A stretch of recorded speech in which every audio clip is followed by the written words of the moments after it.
Alright guys, and welcome to the best tips for FIFA 22 Ultimate Team. And this video is tailored to people that want to start an RTG and spend no FIFA points, but also people that want to spend FIFA points can take inspiration and tips from this video as well. So if we're ready, let's get started because there's a lot of changes that we need to figure out and get down to. See you there. Okay, here we are. Tip number 1, picking your nation. You'll be prompted with this screen at the start of FIFA Ultimate Team. And to a lot of players, you just pick the nation and league that you like the best.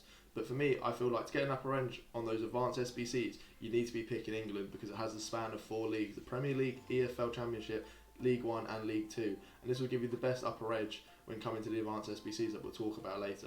Now that you've picked your nation, I would highly suggest looking at the objectives as the foundation objectives. Although they don't give you much in terms of coins and packs, the players inside those packs can become highly valuable to you when you're doing the SBCs further down the line. And although the objectives may seem boring, there could be a tiny thing that you need to do within the game, and then you can get some other perks with it. So it could be something as easy as, applying a chemistry style, applying a manager contract, applying a player contract, anything like that. It can really help you out, and it's such an overlooked thing because you feel like it's not valuable to you at the time. But getting those extra coins, every coin counts at the start of the game, guys. And also we can see that within the game, using these players in advanced SBCs and in the hybrid leagues and nations, they're always valuable because you have some Ukrainian centre back that you're going to need to fit in and link in the squad that you'll find out, and he costs about 9k just because he's that valuable. So make sure you keep an eye also on the objectives, but also on the packs that you get and the players that you get and which leagues and nations they come from, because they can become very valuable to you in the advanced SBCs and just in SBCs in general. And now we move on to the milestones. And as you can see here from FIFA 21's milestones, we've got finishing mastery, and this was a really big catalyst for me whilst playing FIFA 21, because although I was winning games and playing games and scoring goals, it really did help because you obviously get bigger packs at the end of it. So you can get 100k pack, 125k pack, the biggest packs within the game. So this gives you a really big boost. But I would highly suggest, if you don't feel comfortable enough or you don't feel that your skill level is high enough to just jump straight into rivals, or that your team's not good enough to jump straight into rivals, I would highly suggest playing against the AI within squad battles, either on amateur, world class, beginner, whatever your skill level is. But remember as well, you are killing 2 birds with 1 stone. You're completing objectives to get packs that are really good, like a 100k pack or a 125k pack, but you're also getting squad battle rewards at the end of the week, so that's more coins and more packs. So there's a win-win situation there. And now we have EA Play, and for anyone who doesn't know what EA Play is, it's a £3.99 subscription service that will give you 10 hours early access to FIFA 22 Ultimate Team on both Xbox and PS5. And I would suggest using this also with the Foot web app, because whenever you are on the game, even if you're sitting on the menus, it will tick down your time. So whenever you're not playing games, or whenever if you're not playing squad battles, you're not playing rivals, I would suggest hopping off the game. Make sure you exit properly, so it doesn't. Make sure you exit properly and also close down the app, and then hop on the web app to do any maintenance that you need to do on your club, or if you want to do trading, or if you want to look at players on the market. I would suggest doing all of that on the web app because it doesn't affect your EA early access time.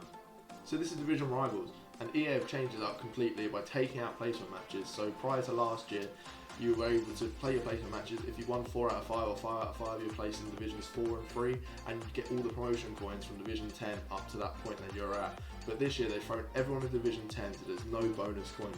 So you need to make sure that your team's in top tier condition, because you're going to have a mix of everyone in there. So top 100 players, Elite 1, Elite 2, Elite 3, Gold 1 players in there. So if you feel like your skill level from last year is the same as probably what it's going to be this year, then you have to make sure that you have a really good team to be battling with the best out there. Or you could wait a few days or a few weeks and maybe dabble a bit in there. But I would say just try your best, ease into it. Don't worry if you lose a few games. Don't worry if you win a few 2 games, because it's going to differ out between the first couple of weeks. So it's going to be really competitive. So I would suggest, like I said before, going on squad battles, just trying to grind as much coins as you can to get the best team possible and get all the packs possible. So now moving on from Division Rivals, we will now look at some players that you might be able to utilise in your starter squads for FIFA 22. As the ratings are coming out as the days go by now, we're starting to find more ratings out for players and seeing what the stats are. So as you can see on screen, we've got likes of Militao, Rodrigo de Paul, Munier, Jude Bellingham, Tonali and Tamori. And these are just cards that are low rated, will probably be cheap at the start of the game, and that you can use in squads just to earn your way up through the ranks that are highly decent. So I'd go ahead and look at a few cards like this as the ratings come out in the future. And if you want me to make an update video on all the ratings, I can do that as well. So make sure that you like and subscribe and stick around for that as well. And have an idea of what starter team you want before the game comes out is always great. But remember, you always get welcome packs at the start of the game as well. So as you can see, you'll probably get a big player out of those starter packs that will sort of lead you down the right route. But my advice would be not to go for Prem straight away, as it will be the highest rated and most expensive players in the game, even if they're low rated like a Tarkovsky or a player like that, because they're just going to be expensive because of the league and people will know all the best players are in those leagues. So I'd preferably go for, like a Serie A, like Bundesliga, something like that, or maybe a hybrid. I know the Portuguese league, Pepe's now got 80 pace, surprisingly. So, you've got cards like that where it could make an influence, could make your mind up for that. So yeah, I'd say players like Pepe, players in the Portuguese league like Rafa, just some of the underground players where people won't go for them straight away, or maybe players from Eredivisie as well. You've got Cooper Myers, you've got Gravenberch, players like that, just little hidden gems that you might find that will really help you in the start of bits of Division 10, which is always great. And there we go, guys. Those are all my tips for starting FIFA 22 Ultimate Team. I hope that you enjoyed them, and let me know what you want to see in the comments down below, and don't forget to drop a like and hit that subscribe button too. And remember, look after yourself and look after your loved ones. Peace.